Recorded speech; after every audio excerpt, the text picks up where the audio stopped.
The PR campaign spinning Tyson's brazen, climate-smart beef claims. Written by Natasha Gilbert. Producing beef is one of the most intensive sources of greenhouse gas emissions. Meat companies like Tyson have hired PR firms to clean up their image. Credit: Darcy Mulsby.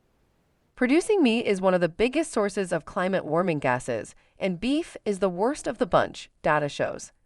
To clean up their image, leading meat producers including Tyson, one of the largest meat companies in the United States, have hired public relations and advertising firms, mirroring a strategy used by fossil fuel companies. Now US Right to Know has new details of the PR campaign behind a key part of Tyson's green strategy, its so-called climate-smart beef product, branded brazen beef. In early 2023, Tyson unveiled its climate-smart beef, which it claimed is produced with 10% fewer greenhouse gases than regular beef. It was the first U.S.-produced beef to receive approval from the United States Department of Agriculture for its climate-friendly claim. Later that year, the product was available for purchase from Schweid & Sons, a burger and ground beef company, which had plans to sell it in supermarkets nationwide. But shortly after the product's launch, environmental groups and media reports called Tyson out for obfuscating how it calculated the cut in climate-warming gases to achieve a low-emissions beef product. And researchers cast doubt on Tyson's ability to measure such slim emissions cuts. Other researchers also argue that emissions from beef are so high that even with a 10% cut, it could still not be considered climate smart. Tyson is also now being sued for making false and misleading claims to consumers regarding its green goals and climate smart beef program, from which the brazen beef product is produced. Tyson's brazen beef website has now been taken down and the product appears no longer for sale. But the PR and marketing strategy behind the product's promotion provides insight into how the meat industry is trying to appear more sustainable and to capitalize on consumers' willingness to pay around 10%, but up to 50% more for sustainable products. PR and advertising is so important to the company that in 2023, the year it launched brazen beef, Tyson spent $339 million on it, nearly 3 times as much as it spent on research and development, its financial documents show.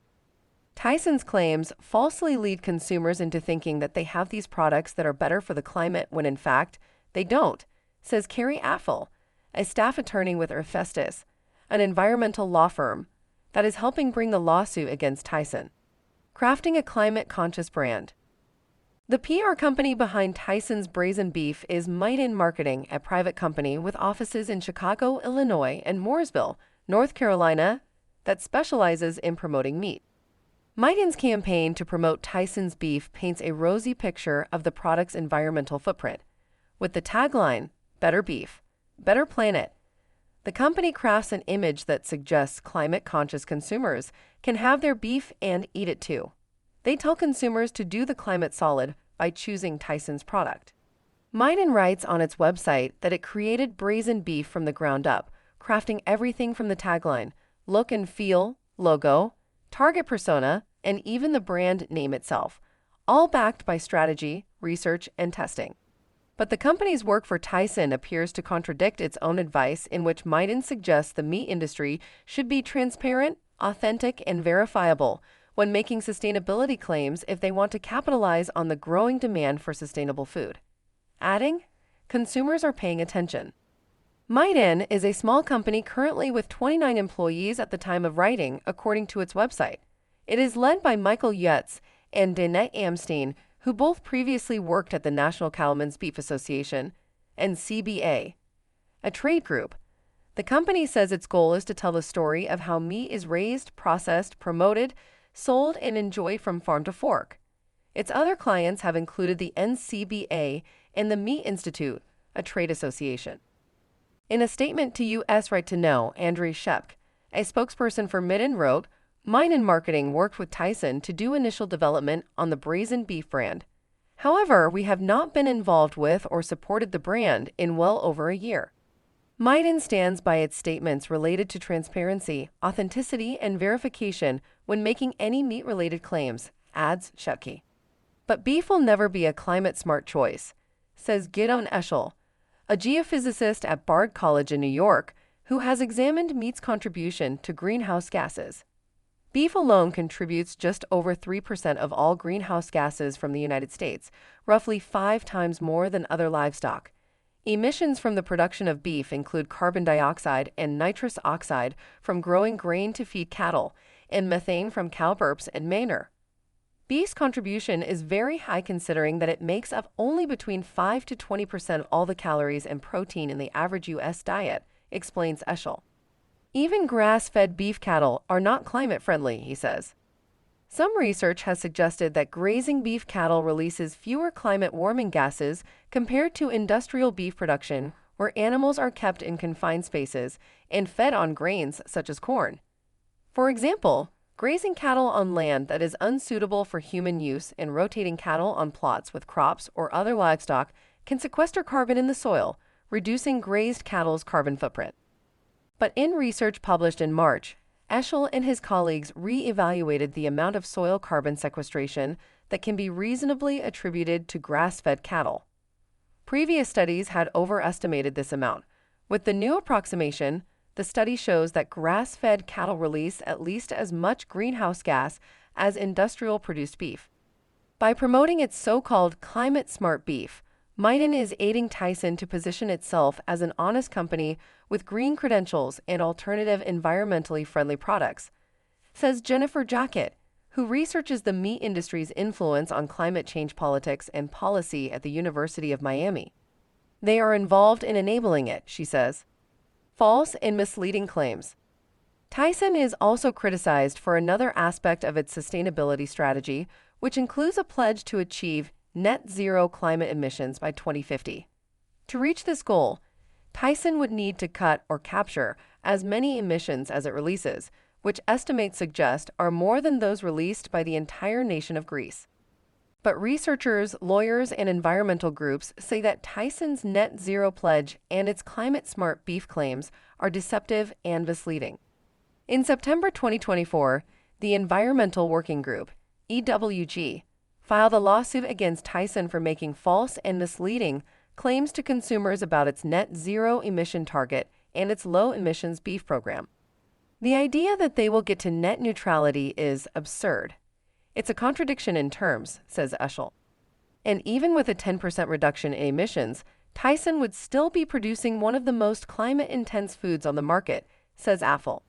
The lawsuit claims that Tyson does not seem to know the full extent of its emissions and has no real plan to cut them sufficiently to reach net zero. In addition, the emissions reduction from its so-called climate-smart beef are so slight that its climate savings are paltry, says Eschel. Unbeknownst to consumers, Tyson has no plan to achieve these goals and is taking no meaningful steps to do so, says the lawsuit. Tyson did not respond to requests for comment. In November last year, Tyson filed a motion to dismiss the complaint. The company argued that EWG's claims are barred by the First Amendment. Imposing liability for pursuing a net zero ambition and for making truthful statements about its program to reduce GHG emissions generated from cattle production in Tyson's supply chain goes right to the heart of what the First Amendment protects, says a document supporting Tyson's motion to dismiss. Tyson also rejects EWG's claim that it has not taken steps to achieve its net zero emissions target. Tyson points, for example, to its participation in the Science Based Targets Initiative, an international collaboration to help businesses set goals to reduce emissions, and its partnership with a feedlot to collect and assess emissions data. In February this year, Judge Julie Becker for D.C.'s Superior Court denied Tyson's motion to dismiss the case. Judge Becker found that EWG's arguments were strong enough for the case to proceed. In the order, Judge Becker writes that EWG's allegations are sufficient to support its claim that Tyson's climate-smart beef statements give consumers a misleading impression. The lawsuit against Tyson follows a similar one against JBS USA, the American subsidiary of the world's largest beef producer. In February 2024, New York Attorney General Letitia James filed a lawsuit alleging JBS USA misled consumers when it stated it would achieve net zero greenhouse gases by 2040. It says JBS targeted consumers with fake sustainability claims to boost sales. On 10 January 2025, at a hearing of the New York Supreme Court, Justice Andrew Borok granted JBS' motion to dismiss the case without prejudice, allowing Attorney General James until the end of September to file an amended complaint. Justice Borok decided that the state hadn't clearly argued why its complaint against JBS would come under New York's jurisdiction. PR helps create an honest image. Tyson has borrowed a tactic from the fossil fuel industry by trying to position itself as an honest actor, says Jacket. In an interview as part of sponsored content in the Wall Street Journal, Tyson acknowledges meat's large climate footprint. This contrasts with rhetoric from beef trade groups and the Beef Checkoff, a marketing and research program funded by beef producers, which belittles meat's contribution to greenhouse gases. Companies make true statements about science and can let the trade groups make bolder claims and disinformation campaigns, says Jacket. PR and marketing firms like Midden play a crucial role in this misdirection, she says. Academic research and media investigations have shown that public relations and marketing firms influence climate change politics and discussion. For example, in a study published in March, Jacket and a co-author found that PR campaigns paid for by the meat industry effectively countered efforts from civil society groups that were aimed at encouraging people to eat less meat. Companies wouldn't spend money on PR if it didn't help them sell more products or secure the market, adds Jacket. In addition to Midden, Tyson has also hired other PR firms, including Ogilvy, an international PR powerhouse that has long worked for the oil and gas sector. Ogilvy promoted Tyson's Jimmy Dean pork sausage, among other products. Other meat companies and meat industry groups are also using PR firms to manage their image. The Animal Agriculture Alliance, AAA, an industry-funded nonprofit, is working with COINGST, a firm based in Heartland, Wisconsin that specializes in agriculture. The Animal Agriculture Alliance downplays the benefits that eating less meat would have on the climate and inflates the potential role that animal agriculture has as a climate solution, says Eschel. For example, the Alliance claims that eliminating all dairy cattle from U.S. agriculture would have minimal impact on the environment, and that agriculture is one of only 2 sectors that can reach net zero carbon emissions.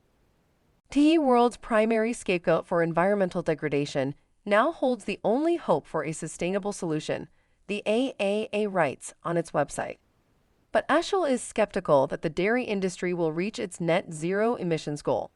He describes the claim as a fantasy with precisely zero chance of becoming or approximating reality. A COINGST employee is due to speak on a panel about communicating sustainability at a AAA summit in May. Edelman, among the oldest and largest PR companies in the world, worked on a campaign to help the dairy industry sell more cow's milk as the industry faced increasing competition from non-dairy alternatives, according to a report by the Changing Markets Foundation, a think tank based in the Netherlands. Edelman has worked on campaigns for oil and gas companies such as Exxon and Shell, and for the tobacco industry, the report says. And a firm called Red Flag Consulting has advised the Meat Institute on an initiative called the Protein Pact, through which the Institute is encouraging food companies and producers to set targets to reduce their environmental impact. But setting targets, such as Tyson's goal to reach net zero emissions, isn't enough. Companies must act on those targets and cut emissions, says Jacket. A media investigation by Desmog also found that Red Flag was behind a campaign to disparage an expert report that suggested consumers cut in half the amount of red meat they eat to make diets more sustainable. Media reports say that Red Flag was previously involved with a campaign for Monsanto, an agrochemical company bought by Bayer in 2018, to defend glyphosate, a weed killer that is linked to cancer. Red Flag did not respond to a request for comment. It's unfortunate that companies like Midden proliferate advertising that is false and misleading to consumers, says Affel. But it's unlikely that they could be held legally responsible since they are not regarded as merchants, she says. However, media coverage and campaigns to expose PR, advertising, and marketing firms that work for fossil fuels companies have helped push some PR firms to cut their ties. Ultimately, the buck stops with the companies that try to capitalize on consumers' well-meaning interest in purchasing more sustainable food, she says. Nonetheless, it would be great if there was a check before the misleading advertisements went out, adds Affel. Disclosure: USRTK is represented by Earth Justice in a case seeking public records in Maryland on a topic unrelated to this article.